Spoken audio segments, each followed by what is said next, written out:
বিসমিল্লাহির রহমানির রহিম। যারা আমার সঙ্গে আছেন সবাইকে আসসালামু আলাইকুম। কবুতর রান্না করছি, আর এই কবুতর আপা পাবনা থেকে 4টা পাঠিয়েছিলেন। তার 2টা আগেই খাওয়া হয়ে গেছে, আর আজকে 2টা রান্না হচ্ছে। আজকে বলতে সব বরাতের আগের দিনে রান্না করেছিলাম। আর কবুতরের মধ্যে একটু ডিমও সিদ্ধ করে ভেজে দিয়েছি, কারণ এটাও পরে দেখাবো। কারণ হচ্ছে যে আমি বাড়িতে সবসময় দেখতাম আমার মা যখন মুরগি রান্না করতো সাথে কয়েকটা ডিম সিদ্ধ করে দিয়ে দিত, তো সেটা মনে পড়ে দিয়ে দিলাম।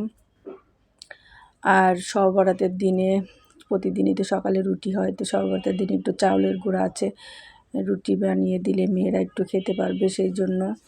আর আমার হাজবেন্ড যখন ছিলেন তখন আমি সবসময় সব বরাতে ডালের হালুয়া বা সুজির বরফি এটা সেটা একটু বানাতাম, কারণ আমার হাজবেন্ড খুব খুশি হতো এগুলো করলে। কারণ আমরা যারা গ্রামে তারা কিন্তু সবসময় সব বরাতের এই হালুয়া রুটি খেয়ে অভ্যস্ত। তো এখন তো এগুলো শনি নিষেধ করা, এগুলো করা যাবে না। তারপরও আমার মনে হতো যে আমার হাজবেন্ডের মনে কখনো যেন দুঃখ না থাকে যে আজকে বাড়িতে সব এগুলো করছে, আমি এখানে ঢাকায় থেকে এগুলো খেতে পারছি না।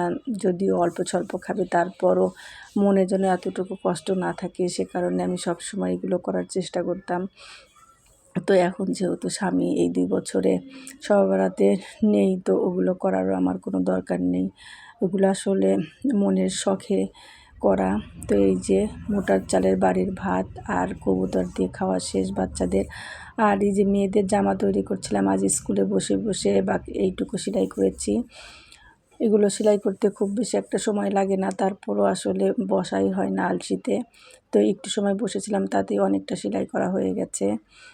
তো সবাই ভালো থাকবেন, আর যারা আমার ইউটিউব চ্যানেলটি এখনও সাবস্ক্রাইব করেননি প্লিজ একটু সাবস্ক্রাইব করে আমার পাশে থাকবেন।